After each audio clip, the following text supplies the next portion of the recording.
Olá a todas, olá a todos, olá a todos. Com um imenso prazer, nós estamos aqui mais uma vez em um evento virtual da FLIDES, Festa Literária da Diversidade Sexual do Ceará. Eu sou Emerson Maranhão, sou jornalista e cineasta. Aqui você tem uma programação feita com muito carinho, que pode acompanhar tudo pelo site flides.org. São diversas palestras, entrevistas, debates com gente muito interessante e temas instigantes. E agora é com muita alegria que estamos iniciando um momento super esperado, um momento especialíssimo desse seminário. A partir de agora, começa a mesa Telenovela, Gênero e Diversidade, na qual eu vou entrevistar um dos maiores nomes da teledramaturgia nacional, autor de novelas de grande sucesso que marcaram as últimas décadas, como Crave a Rosa, Chocolate com Pimenta, Alma Gêmea, Eita Mundo Bom, A Dona do Pedaço e Amor à Vida, que fez o Brasil parar feito uma final de Copa do Mundo para torcer por um beijo. O primeiro beijo gay masculino no horário nobre da TV brasileira. Mas, além desse sucesso todo em novelas, ele também é autor de uma vasta obra literária, com mais de 40 livros publicados, entre romances, traduções e adaptações de clássicos. Livros infanto-juvenis, peças de teatro e o recente Meus Dois Pais, um livro que ensina às crianças que existem vários tipos de família e que vem sendo celebrado por sua forma efetiva de combater a homofobia. Mas ele é um dos poucos escritores que podem dizer que já receberam os maiores prêmios dos 3 gêneros em que escreve. Então eu convido agora a aparecer aqui na nossa tela o vencedor do prêmio de melhor novela, o vencedor do prêmio Shell de Teatro, o vencedor do prêmio Jabuti de Literatura, Valcir Carrasco. Bem, quanto elogio, muito obrigado. Eu que estou feliz de estar aqui, gente, e poder falar, poder dar voz a tanta coisa, falar sobre o meu trabalho também. Obrigado por suas palavras, Emerson. Nossa, e fico feliz com a existência do evento também, porque eu acho importante um espaço para discutir também a diversidade na literatura. A gente fica muito feliz com a presença, seja muito bem-vindo. Estamos esperando a presencialmente mais à frente. Daqui a pouco, essa pandemia, a gente vai conseguir superar. Então, vamos começar a nossa conversa sobre tecnologia e diversidade. Tá, ok? Aquela novela é um dos maiores, se não o maior, produto de entretenimento consumido pela população brasileira ao longo das últimas décadas. Na sua opinião, Valcir, qual é a importância de se tratar diversidade e gênero em uma telenovela? Bem, eu acho que temos 2 lados opostos. Um lado que a gente fala muito pouco é que a novela também reflete aquilo que a população sente e pensa. Então, quando você trata de um tema como diversidade de gênero, nem sempre você está dando um passo à frente. Você está apenas refletindo o que já está acontecendo na sociedade. E você está apenas deixando claro para algumas pessoas que isso está acontecendo. Do outro lado, é claro que quando você coloca numa novela, muita gente que nem pensou no assunto começa a pensar e começa a entender. Objetivamente, quando se trata de ficção, você tem o poder de fazer com que as pessoas entendam a humanidade de outras pessoas. E com isso você consegue, eu espero ter conseguido, fazer com que as pessoas entendam que existem várias formas de amor. E todas são amor. Então, eu acho que é muito importante, é fundamental, não só nas novelas, mas também nas novelas, dar o testemunho de sua época e, na medida do possível, criar consciência. Quando você fala que a novela reflete o que a população sente e pensa, a gente pode justificar, através disso, a diferença de tratamento que pares homoafetivos vêm recebendo ao longo das últimas décadas na teledramaturgia brasileira, Valcir? Olha, eu acho que, ao longo do tempo, essa questão dos pares homoafetivos foi amadurecendo nas novelas. Esse era um assunto tabu na sociedade, portanto, era um assunto tabu nas novelas. Foi aos poucos se abrindo, né? E a gente teve muito tempo em que o gay, o homossexual, era mostrado sempre de uma forma caricata, e aos poucos a gente foi abrindo para mostrar pessoas, que foi o caso de Amor à Vida. A gente mostrou dois caras que se amavam, dois caras que não eram, nesse sentido, caricatos, eram, né? Tinha outro também, mas, enfim, toda aquela questão foi tratada de um jeito como acontece na sociedade. Eu acho que aos poucos foi se abrindo, essa abertura continua. Nós estamos hoje em dia enfrentando um momento no país em que tem muita restrição, tem uma pressão muito grande, mas eu acho que a televisão, como criatividade, vai superar isso. Você falou no caso de Amor à Vida, eu queria tocar nesse ponto. Era mais para frente, mas a gente pode tocar agora. Amor à Vida não, como é muito comum em novela, que são obras abertas, tomou um outro rumo que não planejado originalmente. Você se surpreendeu com a torcida pelo casal Félix e o Carneirinho? Olha, eu vou dizer para você que eu confio na ficção. Eu confio na criatividade. Então, me surpreender, não exatamente porque eu construí. Quer dizer, eu estava lá dando voz a um sentimento que eu tinha dentro de mim. Mostrar que o amor existe e que é possível. E eu me surpreendi com o Félix e o Carneirinho, porque na história o Félix começou como vilão. Sim. E poucas vezes um personagem tem uma trajetória tão incrível numa novela. E essas histórias todas estavam dentro de mim, mas não estavam planejadas. Mas quando eu fui escrevendo, descobri que eu tinha planejado, sim. Era? Inconscientemente? Inconscientemente, porque o Félix era aquela pessoa má, ressentida, por quê? Porque ele não tinha o amor e a aceitação do pai. Isso foi ganhando corpo na novela. E as pessoas foram percebendo esse sentimento que o Félix tinha de querer o amor do pai, antes de mais nada. E só depois de encontrar o amor do pai, aí sim encontrar o amor da vida. Eu acho que foi bem legal ir descobrindo, mas o autor é isso. Eu acho que escrever é uma coisa muito maluca, porque às vezes, como jornalista, você faz uma pergunta e você quer uma resposta objetiva. E o autor não tem aquela resposta objetiva. Por quê? Porque, na verdade, na vida, a gente não planeja tanto ao escrever, a gente deixa fluir. E a criatividade é como um rio que não é tão... Você não pode explicar tanto o percurso do rio, as paisagens que esse rio percorre, mas de repente percorreu. Tem uma coisa que você falou aí que eu acho muito interessante, que é que, na verdade, o Félix só queria o amor do pai.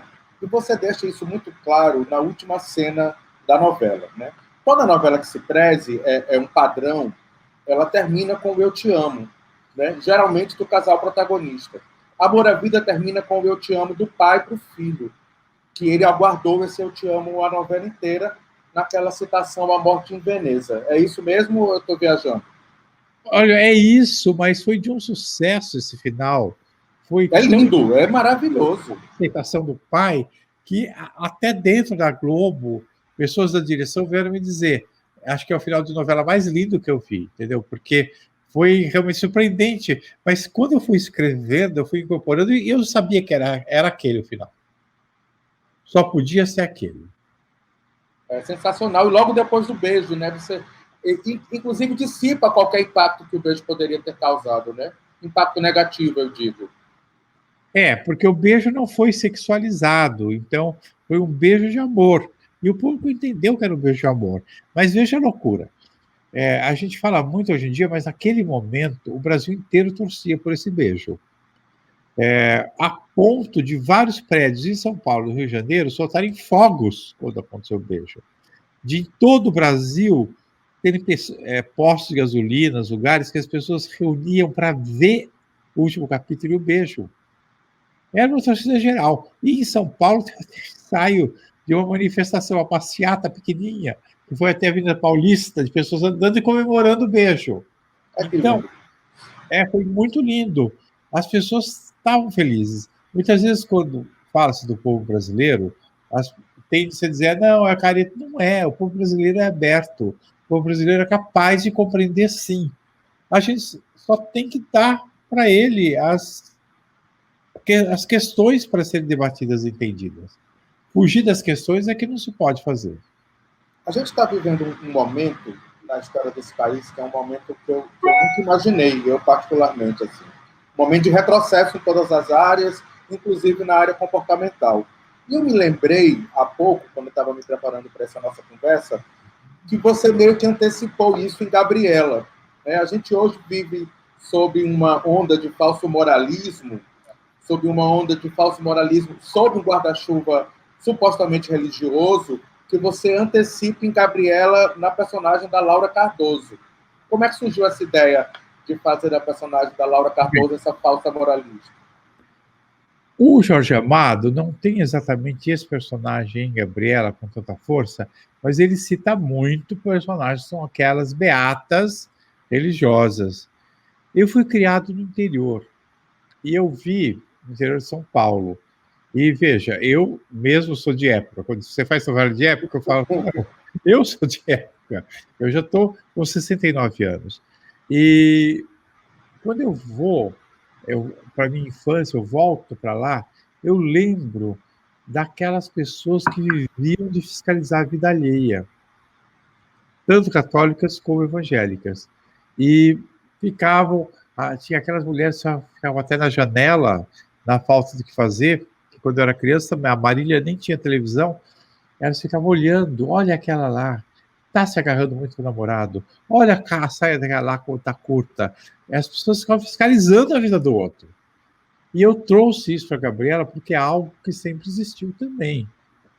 O fiscal da vida alheia. Isso existe muito e hoje virou instituição. Quer dizer, pessoas que falam, e eu vou dizer claramente, em nome de Deus. E Deus não deu alvará para elas falarem. Deus não chegou e falou, você fala, porque não tem, elas falam em nome de Deus, mas elas vão para interpretações bíblicas que não são necessariamente as interpretações mais corretas. A Bíblia é um livro bastante complexo. E, em nome disso, elas ameaçam com o fogo do inferno e fazem um monte de coisas que não é possível e provocam, sim, esse retrocesso. Só quero dizer uma coisa, meus 15 anos, eu vivi já, existiam as organizações de esquerda, as organizações de vanguarda revolucionária, que era nada, a luta contra o regime militar. O regime militar acabou, e eu imaginava que nunca haveria esse retrocesso. E outro dia encontrei com um amigo meu daquela época, eu falei, você imaginava que a gente já está passando por o que a gente está ouvindo, o que a gente está ouvindo agora? Esse amigo meu falou, não, eu nunca imaginei que a gente ia ouvir, mas a gente está ouvindo.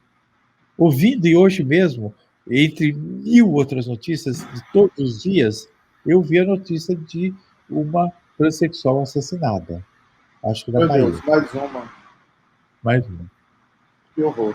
Mas o personagem, o que eu queria falar é que a personagem de Gabriela, ela tem essa função de fiscalizar a vida alheia, mas ela tem muito a esconder do passado dela, né? O que a move é uma saudade enorme da Esbórnia, não é isso? Sim. A personagem da Laura Cardoso, ela era aquela beata ferrenha que cuidava da vida de todo mundo e que, na verdade, tinha sido prostituta, mas e que gostava de ter sido e tinha saudades. Mas o que acontece?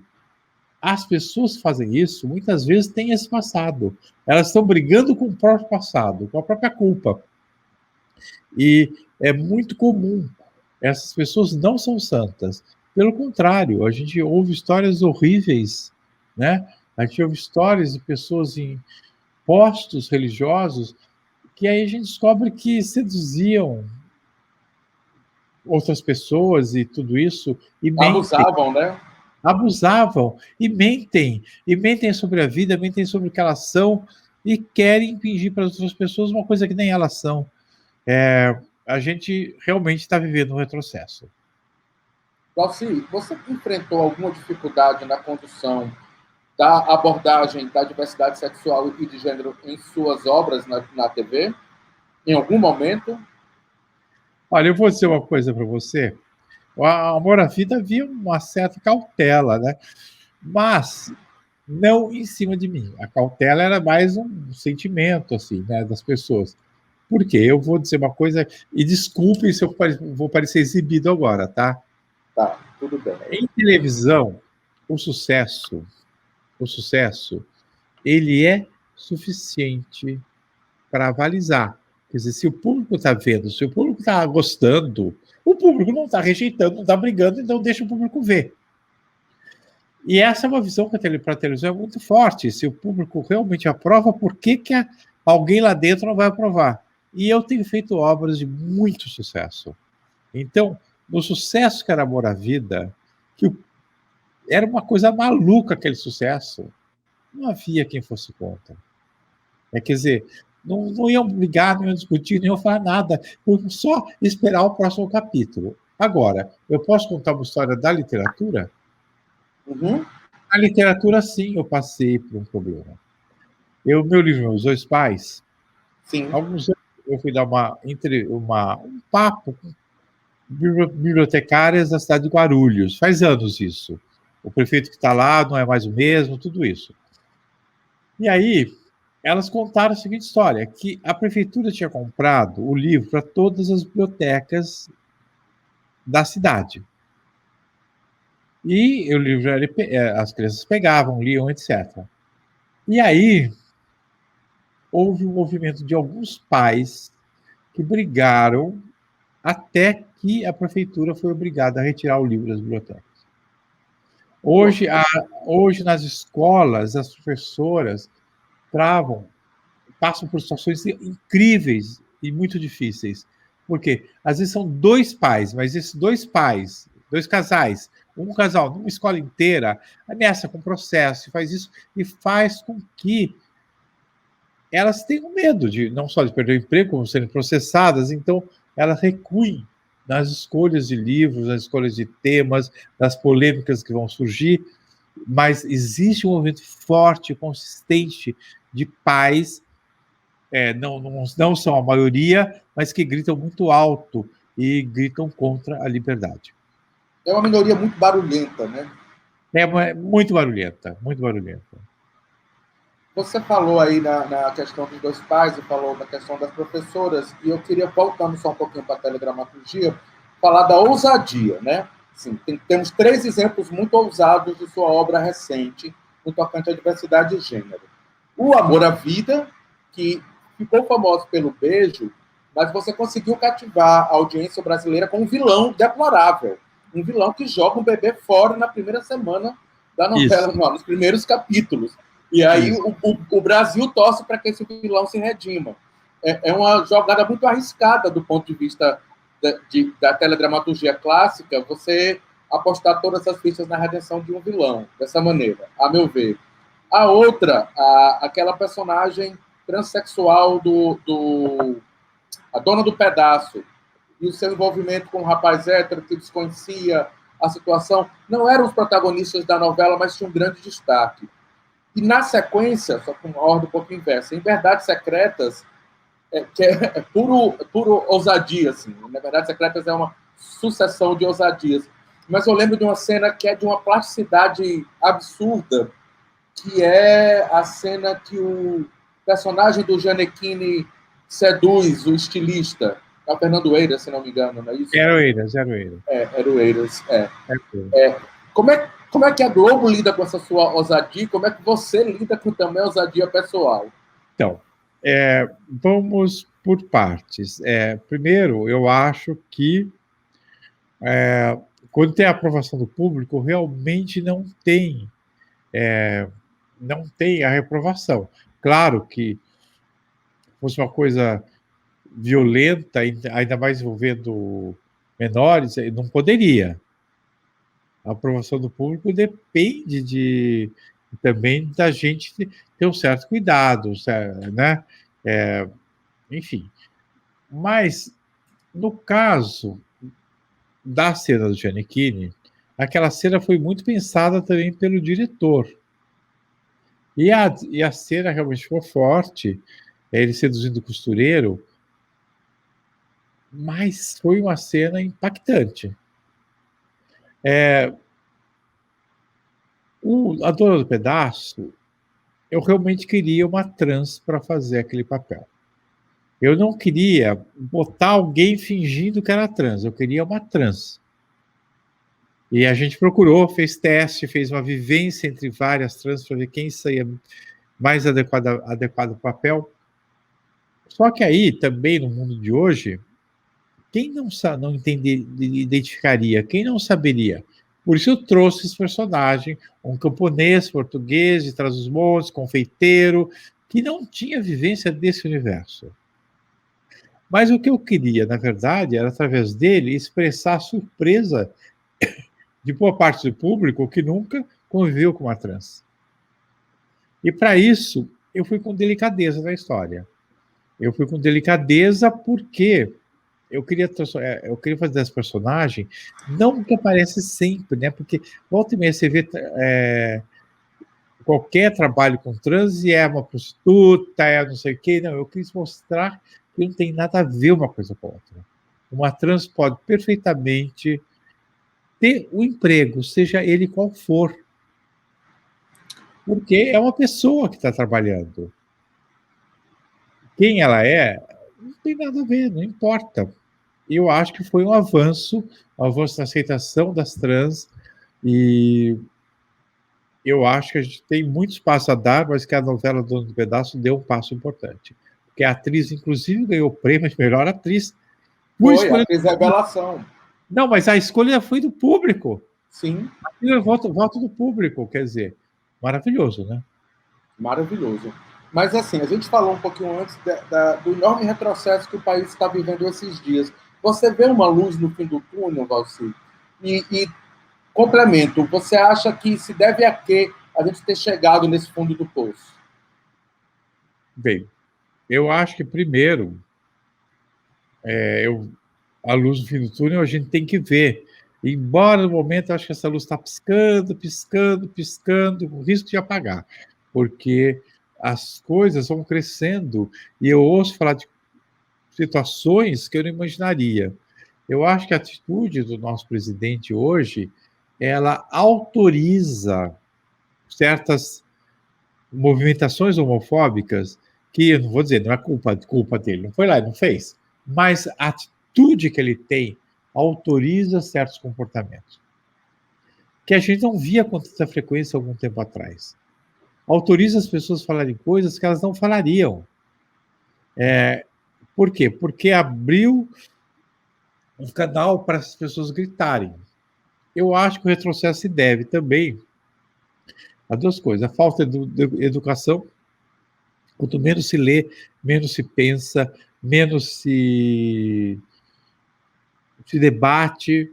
E eu também acho que as nossas religiões, e não vou colocar só os evangélicos, os católicos também, trabalham muito pelo retrocesso. Quer dizer, são religiões, seriam religiões do amor, porque são cristãs e o cristianismo é amor, mas elas têm trabalhado por proibição, por isso não pode, aquilo não pode, retrocesso, enfim. Eu acho que isso está crescendo muito, né? E eu acho isso doloroso. A Igreja Católica teve um momento que ela viveu um momento de grande abertura, e também a gente está vendo esse retrocesso atualmente. Vamos mudar um pouquinho de assunto, assim, falar um pouquinho de sua trajetória. Você veio do jornalismo, né? Atuou durante muito tempo no jornalismo, foi para a literatura e depois para a televisão, não é isso? Ou eu errei alguma ordem? Quais são as suas principais referências estéticas, Valci? Opa, que pergunta difícil! Olha, eu vou dizer para você, eu nunca penso muito nisso, né? Eu não sou uma pessoa, eu até não sou uma pessoa que raciocino muito sobre o meu trabalho e escrever. Eu deixo fluir, mas não paro para pensar muito sobre ele. Mas eu sempre li muito. Então, a minha grande referência sempre estará na literatura. Eu comecei lendo Monteiro Lobato e depois eu acabei lendo os clássicos. E até hoje eu amo os clássicos. Mas eu diria que todos os clássicos que eu consegui ler, que não foram todos, eles são minhas referências estéticas. Por isso, agora a pandemia, eu falei, vou me dar um presente. Já que vou ficar trancado em casa, eu vou ler Dostoiévski. E li toda a obra de Dostoiévski, do começo ao fim. Nossa, Livro por livro, e amei. Virou minha atividade principal. Da mesma forma, eu me dediquei a ler o Shakespeare sempre, porque eu acho que o Shakespeare tem um entendimento do ser humano incrível. E assim vai o Victor Hugo, o Alexandre Dumas. Eu tenho até uma curiosidade, se você quiser, que é interessante como também a gente vai e volta nos avanços, né? O Alexandre Dumas, ele escreve um personagem trans no Conde de Monte Cristo. É uma moça, criada como moça, que fica muito próxima da professora de piano. E aí, quando ela consegue, ela assume a identidade masculina e sai viajar com essa moça, apresentando-se como homem. Ou seja, é o que se podia fazer, né? Porque não tinha hormônio, não tinha nada, mas dava para mudar a identidade.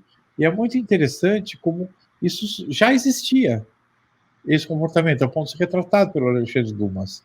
E hoje demorou-se muito para retomar essa permissão. e na área Então, do audiovisual, Valci? olha, eu sou de uma época, eu sou mesmo de época, em que a gente gostava, eu tinha minha turma, mas a gente sentia. Nossa, a gente até se exibia de ver grandes filmes. Eu te digo uma coisa, que eu sou um privilegiado, não no sentido econômico, minha família não tinha meios. Meu pai era ferroviário. Mas em Marília, quando eu era criança, meu pai tinha o hábito de nos levar ao cinema 4, 5 vezes por semana.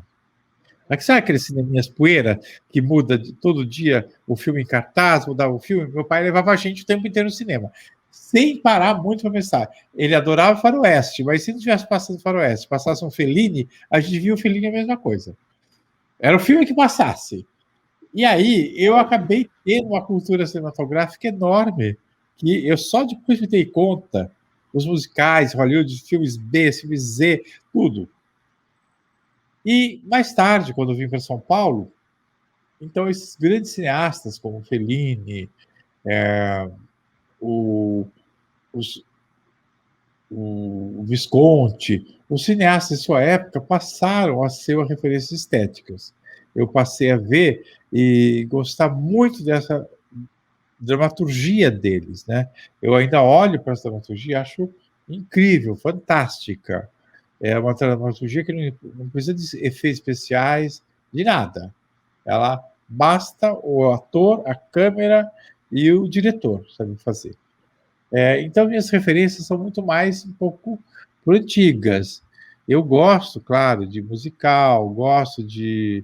Eu vejo os filmes do Oscar, mas são poucos os filmes que me tocam tão profundamente, assim, hoje em dia. Eu era mais tocado por esses filmes de antes. Falando nisso, a TV Globo passou recentemente por uma mudança na sua teledramaturgia e está apostando muito na renovação dos criadores de teledramaturgia. Como é que você vê essa mudança?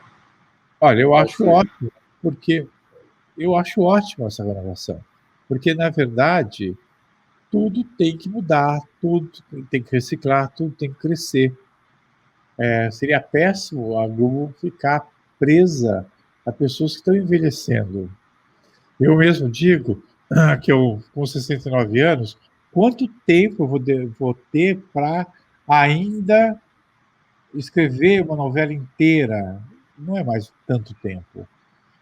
Então, eu acho muito bom que a Globo passe a investir em novos talentos, abrir oportunidades, janelas, não só para novos talentos, mas para novos formatos. A gente está preso a formatos que talvez daqui a algum tempo já sejam muito pouco significativos. Então, eu acho que avanço tem que avanço. A gente não pode ser contra o avanço. Valci, eu fiquei sem te ouvir agora no final, mas eu vou seguir, tá? Falou em novos formatos. O que é que você acha desses canais de streaming que estão dominando o mundo de uma maneira? A Globo também tem o seu, que é o Globoplay, e que eu saiba, todos os países, os maiores países, também têm seus canais internos de streaming. Olha, eu acho fantástico. Eu acho fantástico porque eu estava vendo uma série da Islândia. Quando é que eu ia ver um filme da Islândia, uma série da Islândia? Se não fosse dessa maneira. Porque o streaming traz para a gente produtos do mundo inteiro. E a gente observa que às vezes a estética é outra, que a forma de contar a história é outra, e tenho gostado muito. E também as histórias mais curtas também são muito boas de serem vistas, né? A gente poder ver uma história que vai depressa. Gosto muito. Eu tenho, acho que todos os canais de streaming em casa, e eu vejo tudo que eu posso. Precisa trocar. Repete a última. Eu tenho todos os canais de streaming em casa. Vejo tudo que posso, foi isso que eu perdi. Valci, como é que é o seu processo criativo, assim? Desde quando surge uma ideia, até como é que você trabalha na construção de cada capítulo? Eu vou agora assustar as pessoas. Meu processo criativo é muito diferente dos outros autores. Eu não planejo. Não Então, faz escaleta, nada? Nunca fiz uma escaleta na vida. Meu Deus do céu! Então, enquanto você tem, assim, autores que chegam e falam, não, faço escaleta, distribuo a cena, você não faz nada disso. Eu sento e escrevo. Meu Deus. E eu acredito nisso. E para livros também. Eu não sou uma pessoa que planeja o que vai fazer, que eu deixo acontecer. E aí eu tenho que contar com a minha antena, né? E meus colaboradores me ajudam, mas é através de contato, que eu não posso escreverem, pois eu escrevo muito depressa, então eu escrevo às vezes capítulo, mas eu deixo fluir. Por isso que eu acho que o autor tem que estar antenado com o seu público, porque eu sinto que o público está sentindo. Eu assisto com o coração do público, e às vezes para mim vocês falam assim, pesquisa, etc. Às vezes, para mim, é mais importante a opinião do porteiro de um prédio, do vendedor da banca de revista, do que de grandes pesquisas. Porque essas pessoas falam o que elas sentem. Isso eu estou odiando, não estou gostando. E a gente já sente o que se chama a voz surda das ruas. Então, eu deixo acontecer, eu ouço, e as coisas vão chegando até mim. Mas para isso você tem que estar disposto a estar aberto para as pessoas falarem com você, mas eu sempre estou. Mas como é que é o seu método de trabalho no dia a dia? Você trabalha melhor à noite, trabalha melhor de madrugada? Bem, eu sou uma pessoa que praticamente só trabalho à noite e de madrugada. Eu sento, abro o computador e escrevo. Meu método de trabalho é só esse. E quando as pessoas falam, mas não, eles têm que fazer não sei o quê. E eu falo, não, gente, quando você tem que escrever todo dia, porque novela, você tem que escrever todo dia. Você começa a perder um dia aqui, outro ali, você não recupera. Porque um capítulo são 30 páginas, 25 páginas. Como é que você vai escrever 50 num dia? Não tem como. 60. Então você tem que ser disciplinado. Mas ser disciplinado implica que um dia está mal, outro dia está bem. Às vezes está com a cabeça cheia de ideias e às vezes não tem ideia nenhuma. Não importa. Eu sento, abro o meu programa e escrevo. E as ideias começam a surgir. Eu costumo dizer que é como que ao longo da vida a gente abre várias portas, né? Criar é uma das portas. E escrever é uma das portas. Então, se eu tenho que escrever, eu simplesmente deixo essa porta aberta. Às vezes eu tenho que dar um safanão nela para ela estar um pouco emperrada, mas ela abre. E eu escrevo. Você já passou, já enfrentou uma crise de criatividade? O famoso branco, o desafio do papel em branco na sua frente. Já, mas aí eu tenho que escrever do mesmo jeito. E aí tem que se superar isso. Acho que o branco dá mais para autores de literatura. Quem tem tempo para terminar, para mandar para a editora ler. Quando tem 300 pessoas, que é a produção de uma novela, carrega umas 300 pessoas. Tem 300 pessoas te esperando seu capítulo, você senta e escreve. E como é que é o seu processo de inspiração? De onde é que surge a ideia? Essa pergunta eu estava querendo responder. E agora, eu fui jornalista há muito tempo, então eu vou dizer para você que é a pergunta que o jornalista realmente faz, de onde surge a ideia, e é a pergunta que o chefe faz, porque as pessoas que não estão diretamente, e eu fiz muito essa pergunta na minha vida, não estou criticando, não. As pessoas que não estão diretamente fazendo, criando, elas acham que dá para explicar a criação. Não dá. A criação acontece. Eu costumo dizer que o ser humano, a gente vive num mundo muito racional. Então, tudo a gente quer explicar. Mas o ser humano, o raciocínio, o racional, é apenas um aspecto do ser humano. Um outro aspecto, por exemplo, é a fé. A pessoa acredita e a crença dela é suficiente, mas explicar, ela não consegue explicar. Religião não é científica, mas ela acontece dentro das pessoas. E a criação também seria uma terceira via, que nem é racional e nem é religiosa. Ela acontece. Então, você vai dizer, de onde surgiu a ideia? Olha, quando eu olho o que eu escrevi, às vezes eu falo, nossa, isso me lembra um amigo meu de quando era criança. Mas é só um pedacinho dele que está lá. As outras coisas foram sendo internalizadas e vão sendo cozidas ou sendo trabalhadas e eu solto de um outro jeito. Agora, como? Eu não sei dizer como. Se eu soubesse como, eu seria trilhardário, porque eu explicaria como todo mundo poderia ter ideias e estaria escrevendo livros. Mas, na verdade, a gente pode estimular, talvez saindo, viajando. Mas veja, escritoras incríveis na Inglaterra, por exemplo, nunca saíram de casa. Elas não tinham essa vivência toda. A Charlotte Brontë, por exemplo, escreveu o Morro do Pioneer, né? E Emílio Brontë, o Morro dos Ventos Uivantes. Essas irmãs não saíram de casa. E, no entanto, elas escreveram livros que têm uma dimensão humana incrível. Você fala, então, não é que tem que sair, que as coisas acontecem dentro de você, a ideia surge.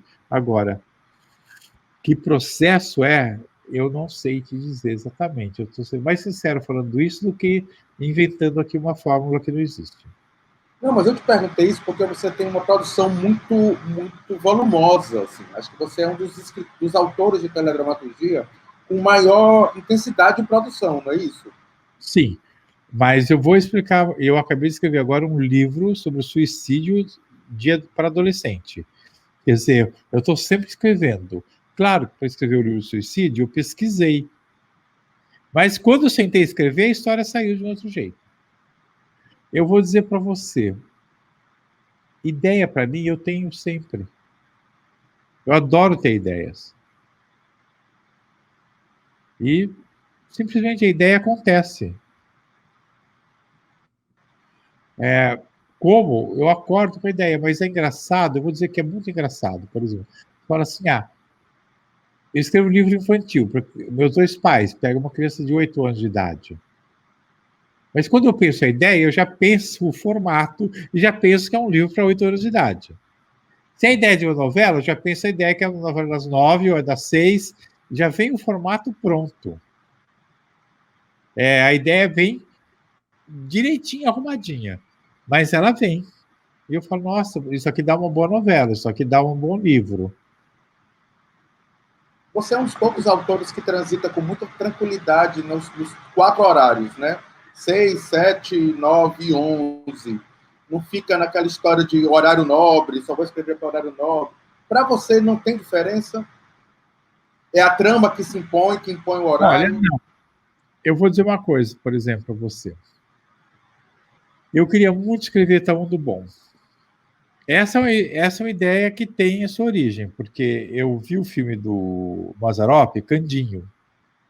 Aí eu fui pesquisar e vi que o Candinho do Mazzaropi era inspirado no Voltaire, que é o livro Cândido, o Otimismo.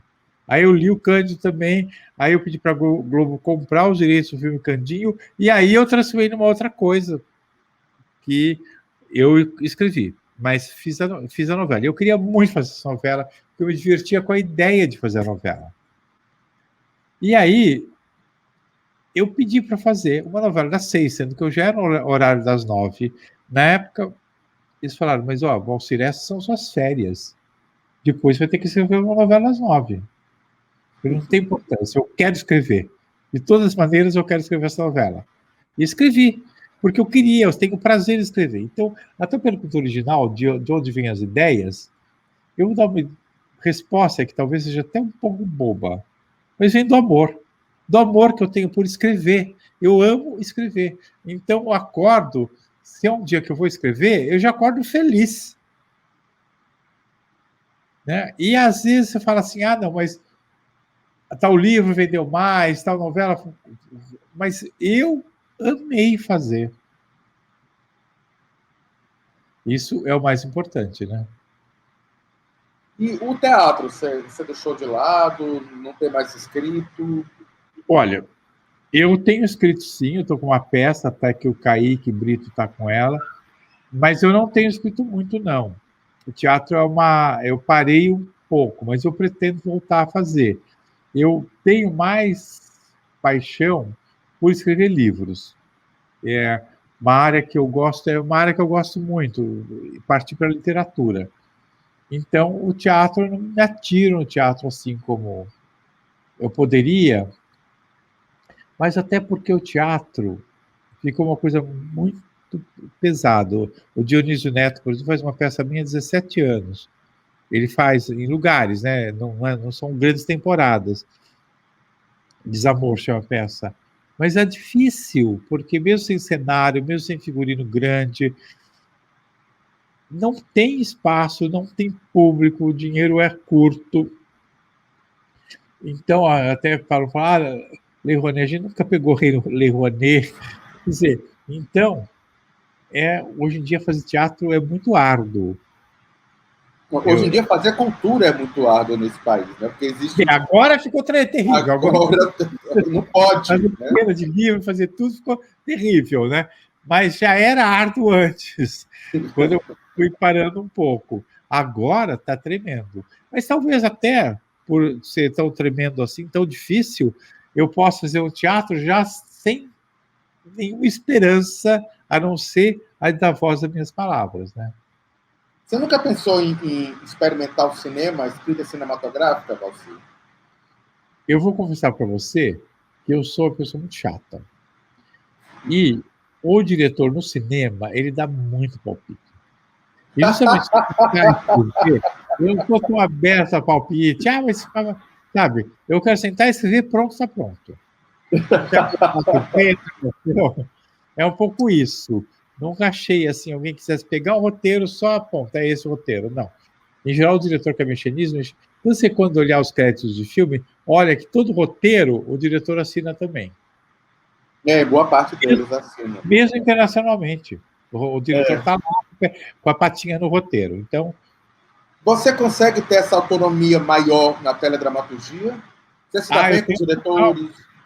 Eu tenho total, e me dou muito bem. Atualmente eu trabalho com a Maura Maltner, que é uma diretora que me dou super bem. Então, tem o Jorge Fernando, eu amava o Jorge Fernando, ele faleceu, lamentavelmente, mas a gente fez muita coisa muito boa juntos. Então, sim, eu tenho uma liberdade total na teledramaturgia. E por estar na casa, ter feito esses sucessos todos, eu também tenho, assim, uma confiança, né? Falar, você está fazendo uma loucura. Deixa, eles deixam eu fazer as loucuras, entendeu? Se você tivesse que escolher uma linguagem, Valci, qual seria? Você que é um homem tão múltiplo, de múltiplas linguagens. Talvez eu fosse escolher uma que eu não pratico, né? Cozinhar. Mas eu cozinhei muito uma época, por isso que eu brinquei. Mas eu sou muito apegado à televisão, eu gosto demais de televisão. Pela capacidade de comunicação com a massa? Não, é porque realmente eu gosto. Eu gosto de escrever, de ver o ator fazendo, falando, interpretando, de como fica a cena que eu pensei de um jeito e sai de outro. Eu gosto desse processo da televisão. É um processo vivo, porque isso valia também para o teatro. Uma época eu fiz muito teatro, e eu dizia, quem tem uma peça em cartaz tem uma família.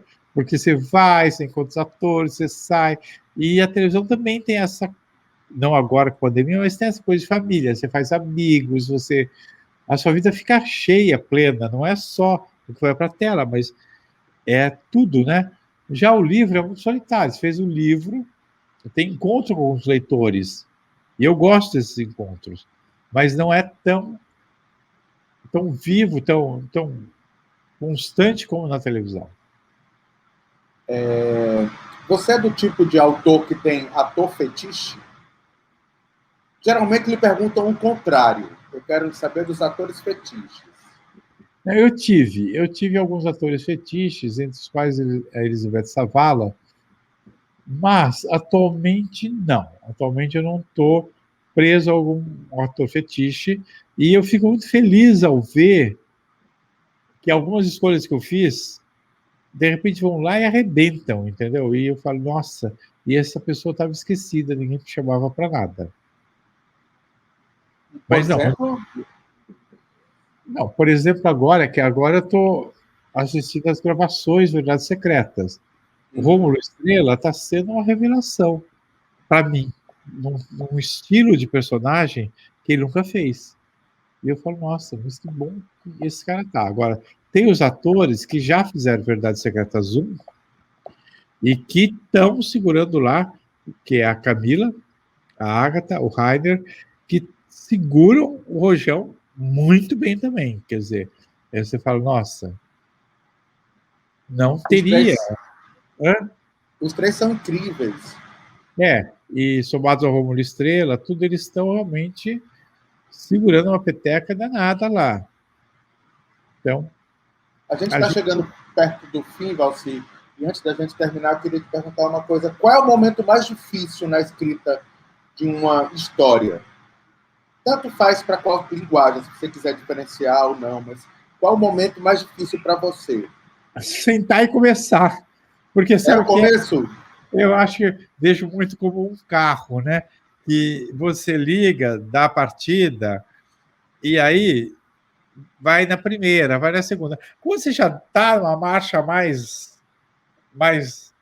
forte, né? Você já dirige, o carro já vai, você já. Agora, até o carro andar, né? Meus primeiros carros eram carros muito pobrezinhos, difíceis, alguns eu tinha até que empurrar para pegar.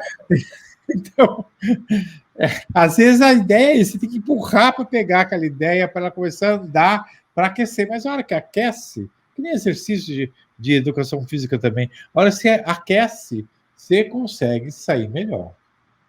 É porque eu, por exemplo, eu sei que não é sobre mim, mas eu tenho uma dificuldade enorme de me desapegar dos personagens que eu crio.